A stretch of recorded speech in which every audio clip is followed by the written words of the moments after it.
5 August সকালে পালানোর জন্য শেখ হাসিনা যখন সুটকেস গুছিয়ে নিচ্ছেন, তখনও দেশের বিভিন্ন স্থানে যান বাজি রেখে প্রতিরোধ গড়ার চেষ্টা করছিলেন আওয়ামী লীগের তৃণমূল কর্মীরা। তারা বুঝতে পারছিলেন ক্ষমতার চেয়ার নড়বড়ে হয়ে গেছে, কিন্তু খেলা যে একেবারেই শেষ সেটা বুঝতে পারেননি অনেকেই।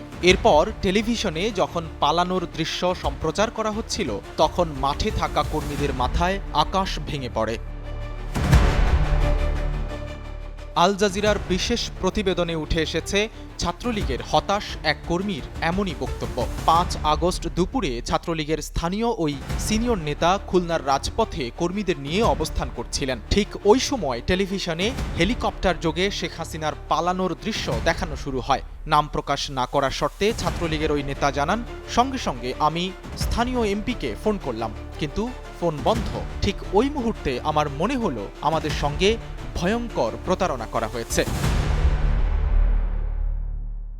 এই অভিজ্ঞতা কিংবা অনুভূতি শুধু খুলনার ওই ছাত্রলীগ নেতার নয়, আওয়ামী লীগের অসংখ্য নেতাকর্মী সেদিন কিংকর্তব্য বিমূঢ় হয়ে গিয়েছিলেন।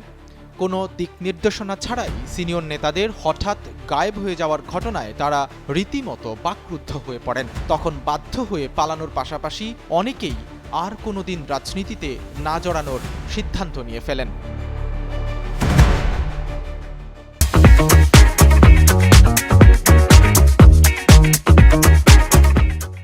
After the bloodshed, can Bangladesh Awami League resurrect itself শিরোনামে আল জাজিরার প্রতিবেদনে বলা হয়, ভেতরে ভেতরে আওয়ামী লীগ দুটো শিবিরে বিভক্ত হয়ে গেছে। একদল মনে করছেন দলের কর্মকাণ্ডে তারা প্রতারিত হয়েছেন এবং আওয়ামী লীগের উচিত জুলাই আগস্ট গণহত্যার বিষয়টি স্বীকার করে দেশবাসীর কাছে প্রকাশ্যে ক্ষমা প্রার্থনা করা। অন্য গ্রুপটি মনে করে জুলাই আগস্টে ছাত্র নামধারী সন্ত্রাসীরা বহির্বিশ্বের ষড়যন্ত্রের মাধ্যমে আওয়ামী লীগকে উৎখাত করেছে। বিশ্লেষকদের অনেকেই মনে করছেন শেখ মুজিবুর রহমানকে 1975 সালে সপরিবারে হত্যা করার পর দলকে পুনর্গঠন করে ক্ষমতায় আসতে আওয়ামী লীগের সময় লেগেছে 21 বছর। কিন্তু এবারের পরিস্থিতি সেবারের চাইতে ভিন্ন, কারণ ছাত্রদের নেতৃত্বে রক্তাক্ত গণ অভ্যুত্থানে মারাত্মক ইমেজ ও নেতৃত্ব সংকটের মুখে পড়েছে আওয়ামী লীগ, আর নেত্রী হিসেবে শেখ হাসিনার ভাবমূর্তি মারাত্মকভাবে ক্ষতিগ্রস্ত হয়েছে। আল জাজিরার সঙ্গে কথা বলতে গিয়ে ছাত্রলীগের প্রভাবশালী আরেক নেতা 5 আগস্টের পর নিরাপদে ঢাকায় আশ্রয় নেয়ার ভয়ার্ত সফরের বর্ণনা করেছেন। চুল কেটে মাস্ক পরে ভুয়া পরিচয় নিয়ে গোপালগঞ্জ থেকে ঢাকায় পৌঁছান তিনি। পাল্টে ফেলেন মোবাইল নম্বর ও ফেসবুক অ্যাকাউন্ট।